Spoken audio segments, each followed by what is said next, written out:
नमस्कार विद्यार्थी मित्रांनो. आजपर्यंतच्या लेक्चर्समध्ये आपण नॉर्मल डिस्ट्रीब्युशन बद्दल माहिती घेत होतो. भाग आहे तो आपण आतापर्यंत अभ्यासलेला आहे. आज आपण नॉर्मल डिस्ट्रीब्युशन वरती आधारित जे न्यूमरिकल प्रॉब्लेम्स आहेत ते न्यूमरिकल प्रॉब्लेम्स आपण बघणार आहोत. कशा पद्धतीचे न्यूमरिकल प्रॉब्लेम नॉर्मल डिस्ट्रीब्युशन वरती आपल्याला असू शकतात. तर त्यातला फर्स्ट जो प्रॉब्लेम आहे तो आपण बघूया. If x is a random variable with mgf, mx of t is equal to e raised to 3t plus 8t square, then first identify the distribution of random variable x. Second, find probability that 4 is less than x is less than 6. म्हणजे आपल्याला इथं एक mgf दिलंय एका random व्हेरिएबलचं आणि त्या mgf ला पाहून आपल्याला काय सांगितलंय, त्याचं पहिली गोष्ट म्हणजे डिस्ट्रीब्युशन काय आहे त्या रँडम व्हेरिएबलचं ते आयडेंटिफाय करा. आणि तुम्हाला एक इंटरवल दिली आहे 4 to 6, म्हणजे एक्स लाइज बिटवीन 4 to 6. त्या इंटरवलमध्ये तो एक्स तुमचा लाय होण्याची प्रोबॅबिलिटी काढा. अशा दोन गोष्टी आपल्याला तिथं काढायला विचारलेल्या आहेत. मग आपल्या युनिकनेस प्रॉपर्टी ऑफ mgf वरून आपण काय करणार आहोत, तर आपल्याला जे दिलेले mgf आहे ते कोणत्या डिस्ट्रीब्युशनच्या mgf सारखं दिसतंय किंवा त्या फॉर्म मध्ये आपल्याला मांडता येऊ शकतं ते डिस्ट्रीब्युशन त्या रँडम व्हेरिएबलचं असणार आहे. मग त्यासाठी आपल्याला एक गोष्ट माहिती आहे की we know the mgf of normal distribution. आपल्याला नॉर्मल डिस्ट्रीब्युशनची mgf माहिती आहे. mx of t is equal to e raise to mu t plus 1/2 sigma square t square हे नॉर्मल डिस्ट्रीब्युशनचं mgf आहे. आणि आपल्याला जे दिलेले mgf आहे एक्झाम्पलमध्ये ते काय आहे, e raise to 3t plus 8t square. तेच मी जरा मॉडिफाय केलं किंवा त्यामध्ये काही ॲडजस्टमेंट केली तर कशी केली ॲडजस्टमेंट बघा. e raise to 3t plus 1/2 16t square. म्हणजे आता तुम्ही हे e raise to 3t plus 1/2 16t square जर बघितलं आणि ते नॉर्मल डिस्ट्रीब्युशनच्या mgf बरोबर कंपेअर केलं तर तुम्हाला ते दोन्ही mgf एकाच फॉर्मॅटमध्ये किंवा एकाच फॉर्ममध्ये आहेत असं दिसतंय. फक्त म्यूची व्हॅल्यू वेगळी आहे, सिग्मा स्क्वेअरची व्हॅल्यू वेगळी आहे तिथं. मग ह्या दोघांना पाहिल्यानंतर असं लक्षात येतं की आपला रँडम व्हेरिएबल एक्स जो आहे तो काय करतोय, नॉर्मल डिस्ट्रीब्युशन फॉलो करतो असं आपल्या लक्षात येते. मग हे दोन्ही एकमेकाशी कंपेअर केल्यानंतर आपल्याला काय लक्षात येते, तर इथं म्यू जो आहे तो 3 आहे आणि सिग्मा स्क्वेअर जो आहे तो 16 असा आहे. म्हणजेच याचा अर्थ x follows a normal distribution with parameter mu is equal to 3 and variance sigma square is equal to 16. So this is the distribution of random variable x. असं आपण अशा पद्धतीने काय केलं, या रँडम व्हेरिएबलचं डिस्ट्रीब्युशन फाइंड केलेलं आहे. नेक्स्ट पार्ट जो आहे त्यातला ती म्हणजे आपल्याला काय करायचं आहे, प्रोबॅबिलिटी काढायची आहे. कोणती प्रोबॅबिलिटी काढायची आहे, तर तुमचा एक्स हा लाईज बिटवीन 4 to 6 या इंटरवलमध्ये लाय होण्याची प्रोबॅबिलिटी आपल्याला काढायची आहे. आता इथं ती प्रोबॅबिलिटी काढत असताना डायरेक्ट आपल्याला माहिती आहे की एक्स हे नॉर्मल डिस्ट्रीब्युशन फॉलो करते, पण डायरेक्टली नॉर्मल डिस्ट्रीब्युशनच्या प्रोबॅबिलिटीज आपल्याला काढता येणं थोडं म्हणजे काढता येऊ शकतात, पण टेबल ह्याचा अवेलेबल नसल्या कारणानं आपल्याला काय करावं लागतं, ते एक्स जो रँडम व्हेरिएबल आहे तो एक्स रँडम व्हेरिएबल आपल्याला नॉर्मल डिस्ट्रीब्युशन फॉलो करतोय, तो रँडम व्हेरिएबल आपल्याला झेड म्हणजे स्टँडर्ड नॉर्मल डिस्ट्रीब्युशनमध्ये काय करायचं आहे, कन्वर्ट करायचं आहे. म्हणजेच we consider probability that 4 is less than x is less than 6 is equal to probability that 4 minus 3 divided by 4 is less than x minus mu upon sigma is less than 6 minus 3 upon 4. म्हणजे काय केलं, आपल्या इंटरवलमध्ये जे lower limit आणि upper limit जे आहे एक्सच्या इंटरवलचं,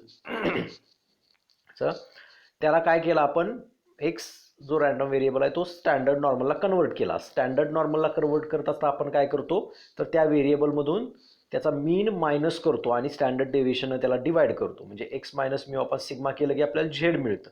मग म्यूची व्हॅल्यू इथं 3 आहे आणि सिग्माची व्हॅल्यू 4 आहे. मग त्या व्हॅल्यू काय झाल्या, दोन्ही लिमिटमधून म्यू मायनस झाला आणि स्टँडर्ड डेव्हिएशननं डिवाइड केलं. सो आपल्याला त्या दोन्ही व्हॅल्यू आपल्याला अप्पर लिमिट आणि लोअर लिमिट त्या इंटरवलचं मिळतं. म्हणजे झेडची आपल्याला इंटरवल मिळते. म्हणजे x lies between 4 to 6 is nothing but Z lies between 1/4 to 3/4. 1/4 म्हणजेच काय 0.25 आणि 3/4 म्हणजेच काय 0.75. म्हणजेच याचा अर्थ probability that 4 is less than x is less than 6 is nothing but probability that 0.5 is less than z is less than 0.75. म्हणजेच इथं डायग्रॅममध्ये दाखवल्याप्रमाणे आपल्याला 0.25 to 0.75 ह्यामधली इंटरवल जी आहे त्या इंटरवलचा जो एरिया आहे तो आपल्याला काय करायचा आहे, फाइंड करायचा आहे. मग तो एरिया फाइंड करत असताना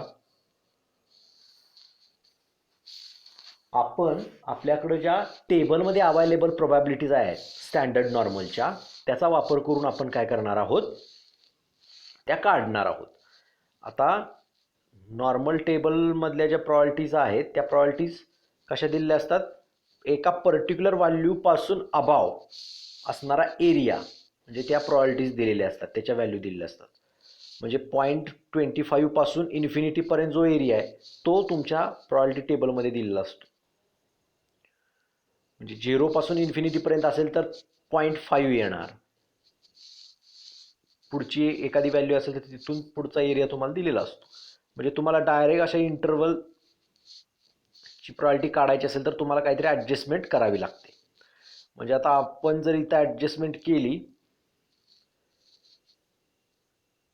समजा मी ॲडजस्टमेंट केली, माझी 0.25 पासून पुढचा जो एरिया आहे इन्फिनिटीपर्यंत, बघा त्या डायग्रॅममध्ये 0.20 पासून पुढंपर्यंतचा जो एरिया आहे त्यातून जर 0.70 पासून पुढचा एरिया जो कोरा दिसतोय 0.70 पासून पुढं जो शेड नाही केलेला तो 0.75 पासून पुढचा तो एरिया जर वजा केला तर मग मला तो शेडेड रिजन ती इंटरवल एरिया मला मिळेल. म्हणजे 0.20 पासून पुढे मायनस 0.70 पासून 75 पासून पुढे, म्हणजे तुम्हाला 0.25 to 0.75 चा एरियाला मिळेल.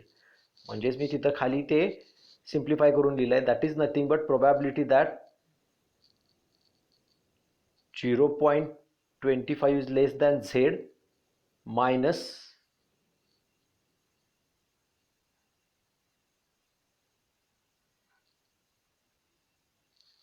probability that 0.75 is less than z.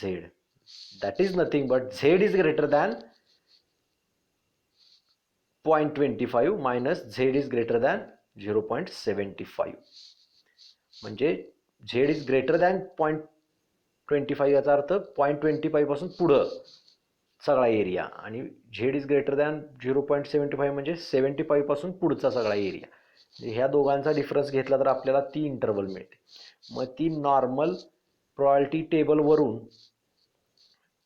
ती probability that Z is greater than 0.25 जी आहे ती किती येते 0.40129 minus probability that Z is greater than 0.75 किती येते 0.22663 अशा पद्धतीने मिळते. त्या दोघांचा डिफरन्स घेतला तर 0.1766 असा मला मिळतोय. So probability that x will lie between 4 to 6 is nothing but 0.1766 अशा पद्धतीने मला ती प्रोबॅबिलिटी मिळेल. शक्यतो मला काय मिळतात नॉर्मल प्रॉपर्टी टेबलवरून एखाद्या पॉईंट पासून पुढचा इन्फिनिटीपर्यंतचा एरिया हा तुमच्या नॉर्मल प्रॉयल्टी टेबलमध्ये दिलेला असतो. म्हणजे ती प्रॉयल्टी दिलेली असते. थोडक्यात झेड हा त्या व्हॅल्यूपासून जास्त व्हॅल्यू घेण्याची प्रॉयल्टी तुम्हाला दिलेली असते. मग त्याचा वापर करून तुम्ही ह्या इंटरवल फाइंड करायचे असतात. त्यासाठी तुम्हाला ते लॉजिक लक्षात आलं पाहिजे की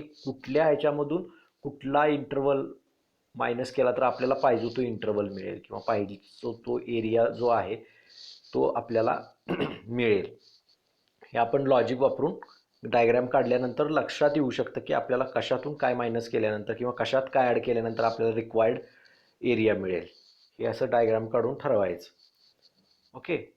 नाव next problem is if x follows a normal distribution with mean that is mu is equal to 100 and variance sigma square is equal to 64, then compute पहिली probability काय काढायची आपल्याला x is greater than 90, second x is lies between probability that x is lies between 88 to 100 and third probability that x is less than 108. या probabilities आपल्याला calculate करायचे आहेत. तर आता आपल्याला एक गोष्ट माहिती आहे की एक्स नॉर्मल डिस्ट्रीब्युशन फॉलो करतोय with mean mu is equal to 100 and sigma square x is equal to 64 म्हणजे sigma x is equal to 8 असं आपल्याला माहिती आहे. दिलेलंच आहे ते आपल्याला. मग आता आपल्याला प्रॉबिलिटी काढायची आहे एक्स इज ग्रेटर दॅन 90 पेक्षा वरती तुमचा रँडम व्हेरिएबल असण्याची probability that is nothing but we convert it into the standard normal format. Standard normal फॉर्मॅटमध्ये आपण त्याला कन्वर्ट करणार आहोत. मग ते कन्वर्ट करत असताना आपल्याला काय करायला लागतं, तुमचं ओरिजिनल व्हेरिएबल आहे त्यातून त्याचा मीन मायनस करायचा आणि स्टँडर्ड डेव्हिएशन डिवाइड करायचं. म्हणजे आपल्याला काय होतं, त्याचं स्टँडर्डायझेशन होतं. स्टँडर्ड नॉर्मल डिस्ट्रीब्युशन किंवा स्टँडर्ड नॉर्मल व्हेरिएट तयार होतं त्याचं. मग मी तसं केलं, x minus mu upon sigma is greater than 90 minus mu upon sigma याची प्रॉबिलिटी म्हणजेच probability that z is greater than 90 minus 100 upon 8 mu आणि सिग्माची व्हॅल्यू तिथं पुट केली. That is nothing but minus 10 upon 8 म्हणजे probability that z is greater than minus 10 upon 8 that is equal to probability that z is greater than minus 1.25. म्हणजे ह्याचा अर्थ आपल्याला कशाची probability काढायची आहे, तर z is greater than minus 1.25. म्हणजे आता इथं खाली जी डायग्रॅम मी काढलेली आहे त्या डायग्रॅममध्ये जो शेडेड रिजन आहे ते शेडेड रिजन म्हणजे तो एरिया आपल्याला कॅल्क्युलेट करायचा आहे. That is nothing but the probability that Z is greater than minus 1.25. आता आपल्याकडे प्रॉबिलिटी ज्या असतात नॉर्मल टेबलमध्ये त्या कशा असतात, 0 पासून पुढच्या म्हणजे 0 पासून इन्फिनिटीपर्यंतचा जो एरिया आहे त्या एरियामधल्या एखाद्या पॉईंटपासून पुढं सगळा जो एरिया आहे तो दिलेला असतो. मग इथं जो एरिया आपल्याला काढायचा आहे तो काय करायचा आहे, 0.0 पासून इन्फिनिटीपर्यंतचा तर पाहिजेच, प्लस 0 टू मायनस 1.25चा एरिया जो आहे या दोघांची बेरीज मला पाहिजे. म्हणजे हे दोघांना मिळवल्यानंतर तो सगळा एरिया तयार होतो. पण मी इथं त्याचा वापर काय करणार आहे, हा सगळा एरिया म्हणजे काय, शेडेड मला जो काढायचा आहे तो म्हणजे आपल्याला कसा मिळेल बघा, टोटल एरिया असतो 1, त्या 1 मधून मायनस 1.25 पासून खालचा जो रंगवलेला नाही, शेडेड केलेला नाही, तो एरिया जर काढून टाकला तर हा शेडेड एरिया मला राहील. टोटल 1 मधून मायनस 1.25 पेक्षा खालचा जो एरिया आहे तो जर मायनस केला तर मला काय मिळेल, तो शेडेड रिजन मिळेल. सो मी ते तशा पद्धतीने लिहिलं, 1 minus probability that z is less than minus 1.25. आता probability that z is less than minus 1.25 म्हणजेच सिमेट्रीनुसार एखाद्या पॉईंटपासून खालचा इन्फिनिटीपर्यंत मायनस इन्फिनिटीपर्यंतचा एरिया म्हणजेच पॉझिटिव्ह साईडला त्याच्या मॅग्निट्यूड व्हॅल्यूपासून इन्फिनिटीपर्यंतचा एरिया म्हणजेच मायनस 1.25 पासून मायनस इन्फिनिटीपर्यंतचा एरिया म्हणजेच प्लस 1.25 पासून इन्फिनिटीपर्यंतचा एरिया. कारण तुमचं नॉर्मल डिस्ट्रीब्युशन सिमेट्रिक असतं त्यामुळं. म्हणजेच आपण त्याच्याऐवजी probability that z is less than minus 1.25 जे आहे त्याच्याऐवजी आपण असं सुद्धा लिहू शकतो, probability that z is greater than 1.25. म्हणजे ते काय होईल, that is equivalent to 1 minus probability that z is greater than 1.25 आणि probability that z is greater than 1.25 म्हणजे 1.25 पासून पुढचा जो एरिया आहे तो आपल्याला नॉर्मल probability टेबलवरून मिळतो आणि तो म्हणजे किती आहे 0.1056 आहे आणि 1 मधून ते 0.1056 मायनस झालं तर काय मिळेल मला 0.8944 अशा पद्धतीने probability that x is greater than 90 मला मिळेल. आता तसंच पुढचं सेकंड बीट जे आहे त्या सेकंड बीटमध्ये मला काय काढायचं आहे बघा. तर probability that x is lies between 88 to 100. आता ही probability काढत असताना मी परत काय करणार आहे तर याचं स्टँडर्डायझेशन करणार आहे म्हणजे स्टँडर्ड नॉर्मलला ते कन्वर्ट करणार आहे. स्टँडर्ड नॉर्मलला कन्वर्ट करत असताना काय करायचं असतं त्या व्हेरिएबलमधून किंवा व्हेरिएबलच्या व्हॅल्यूमधून त्या व्हेरिएबलचा मीन वजा करायचा आणि स्टँडर्ड डेव्हिएशन डिवाइड करायचं. तर इथं मी केलं आहे बघा probability that 88 minus mu upon sigma is less than x minus mu upon sigma is less than 100 minus mu upon sigma.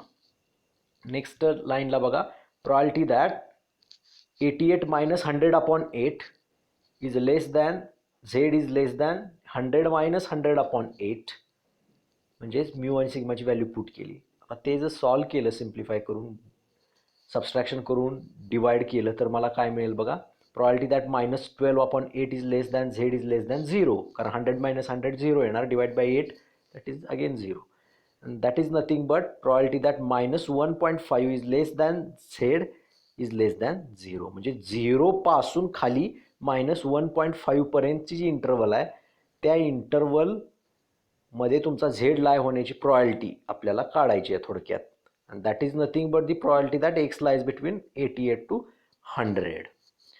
मग आता मला ही probability काढत असताना मला z is less than 0 पासून मायनस इन्फिनिटी पर्यंतचा एरिया निम्मा जो आहे तो म्हणजे 0.5 आहे हे आपल्याला माहिती आहे.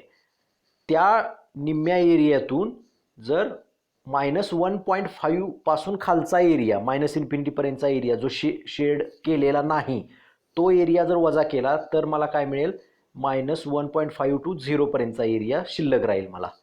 ओके 0 टू मायनस इन्फिनिटी पर्यंतचा एरियामधून -1.5 पासून मायनस इन्फिनिटी पर्यंतचा एरिया जर वजा केला तर -1.5 टू 0 पर्यंतचा एरिया मला शिल्लक राहणार आहे. सो त्या पद्धतीने मी लिहिलं probability that z is less than 0 minus probability that z is less than 1.5 and by symmetry probability that सिमेट्रीनुसार 0 पासून मायनस इन्फिनिटी पर्यंतचा एरिया म्हणजे 0 पासून प्लस इन्फिनिटी पर्यंतचा एरिया सिमेट्रिक असतं डिस्ट्रीब्युशन आपलं त्यामुळं आपण ते लिहू शकतो. तसंच -1.5 पासून इन्फिनिटी पर्यंत मायनस इन्फिनिटी पर्यंतचा एरिया म्हणजेच +1.5 पासून प्लस इन्फिनिटी पर्यंतचा area due to the symmetry. So आपण त्या पद्धतीने ते लिहू शकतो की probability that z is greater than 0 minus probability that z is greater than 1.5. मग ह्या दोन्ही probability आपल्याकडे आहेत 0.5 minus 0.0668 ही जी वजाबाकी केली तर आपल्याला काय मिळते 0.4332 अशा पद्धतीने आपल्याला काय मिळेल probability that x lies between 88 to 100 अशा पद्धतीने मला ह्या इंटरवलमध्ये आपला x लाय होण्याची probability मिळेल. यात सगळ्यात महत्त्वाचा पॉईंट म्हणजे कोणत्या इंटरवल आपल्याला कॅल्क्युलेट करायचे probability ते लक्षात येणं त्या पद्धतीनं तुम्हाला डायग्राम ड्रॉ करता येणं महत्त्वाचं आहे. आणि मग लॉजिकली तुम्हाला कोणत्या एरियातून आपल्याकडे ज्या एरियाच्या probabilities आहेत त्याच्यावरून कोणत्या एरियाच्या probabilityतून कोणती एरियाची probability मायनस केल्यानंतर आपल्याला रिक्वायर्ड मिळेल किंवा कोणत्या एरियामध्ये कोणत्या एरियाच्या probabilityमध्ये कोणत्या एरियाची probability मिसळल्यानंतर किंवा बेरीज केल्यानंतर त्यांची मला रिक्वायर्ड जो शेडेड रिजन आहे तो मिळेल तो एरिया मिळेल किंवा त्याची probability मिळेल हे लॉजिकली आपल्याला लक्षात आलं पाहिजे. नाव नेक्स्ट थर्ड बीट जे आपल्याला कॅल्क्युलेट करायचं आहे ते बीट म्हणजे we have to find the probability that x is less than 108. So consider probability that x is less than 108 is equal to, हे परत आपण स्टँडर्ड नॉर्मलला कन्वर्ट केलं तर probability that x minus mu upon sigma is less than 108 minus mu upon sigma that is equal to, त्या value मी जर put केल्या तर मला काय मिळेल बघा, झेड, त्यालाच आपण X minus mu upon sigma आहे त्याला झेड म्हणणार आहोत. Z is less than 108 minus 100 upon 8. So 8 upon 8 that is 1. So probability that Z is less than 1. 1 पासून मायनस इन्फिनिटीपर्यंत झेड इज लेस दॅन -1 आहे. -1 पेक्षा लहान आहे. मग तो कुठपर्यंत लहान आहे तर मायनस इन्फिनिटीपर्यंत. सो तो एरिया सगळा आपल्याला पाहिजे, म्हणजे त्या इंटरवलची प्रॉबिलिटी आपल्याला पाहिजे. मग ह्या इंटरवलची प्रॉबिलिटी काढत असताना मी जर टोटल प्रॉबिलिटी आपली 1 असते, मायनस इन्फिनिटीपासून प्लस इन्फिनिटीपर्यंतचा एरिया 1 असतो, त्यातून जर काय केला मी 1 पासून इन्फिनिटीपर्यंतचा एरिया काढून टाकला, म्हणजे मायनस केला, जो शेड केलेला नाही तो एरिया जर काढून टाकला तर मला तो शेड केलेला एरिया शिल्लक राहील. त्यामुळे मी काय लिहिणार, probability that Z is less than 1 हे कसं लिहिणार मी, 1 minus probability that Z is greater than 1. मग ती probability Z is greater than 1 ही जी आहे ती नॉर्मल प्रॉबिलिटी टेबलवरून आपण लिहू शकतो. ती किती आहे तर 0.1587. ती पुट केली तिथं, 1 मधून मायनस केल्यानंतर मला काय आन्सर मिळेल, 0.8413 असं मला ते आन्सर मिळेल. त्यामुळं probability that x is less than 108 is nothing but 0.8413. So this is the required probability of our problem. So for today we are going to stop here. In next lecture we also see some another numerical problems. Thank you.